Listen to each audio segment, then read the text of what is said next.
have just been evicted from the Big Brother house. Naging madamdamin ang pamamaalam ng kapuso at kapamilya duo na sina Ashley Ortega at AC Bonifacio sa bahay ni Kuya. Sila ang first evictees sa PBB Celebrity Collab Edition.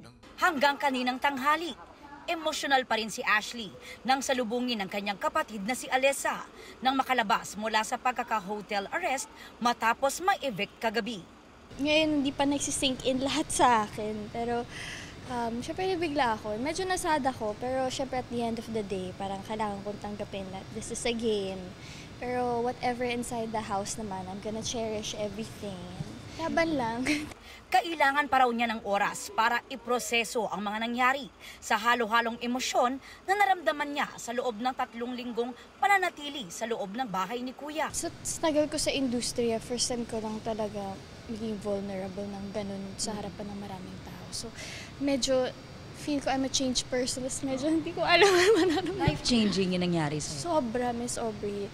Sobrang life-changing niya to the point na hanggang ngayon medyo sabaw pa rin ako at medyo hindi pa rin nakakasink in lahat na nangyayari.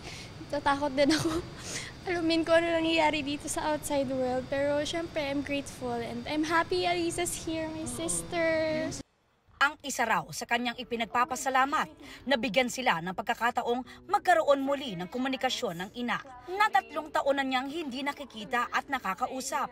Bago lumabas ng bahay, nakatanggap si Ashley ng isang sulat mula sa kanyang ina. Dear Ashley, matagal na kitang pinatawad.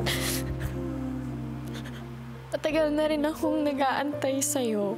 Tandaan mo, mahal na mahal kita. Kung may positibong naidulot nga raw ang kanyang eviction, yun ay makikita niyang muli ang kanyang mga mahal sa buhay, kabilang ang kanyang ina.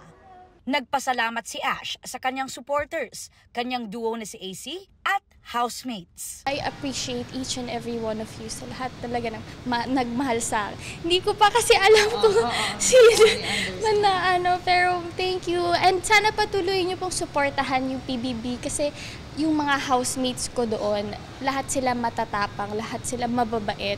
I realized na they're all different, pero yung pagsasama namin doon was really strong. Ang boyfriend ni Ashley at isa sa PBB hosts na si Mavi Legaspi, very proud daw kay Ashley at masaya siyang mas nakilala siya ng mas maraming tao. Paglabas ni na Ashley at AC, pumasok naman as a house guest ang sparkle artist na si Michelle D. Aubrey Carampel, updated sa Showbiz Happenings.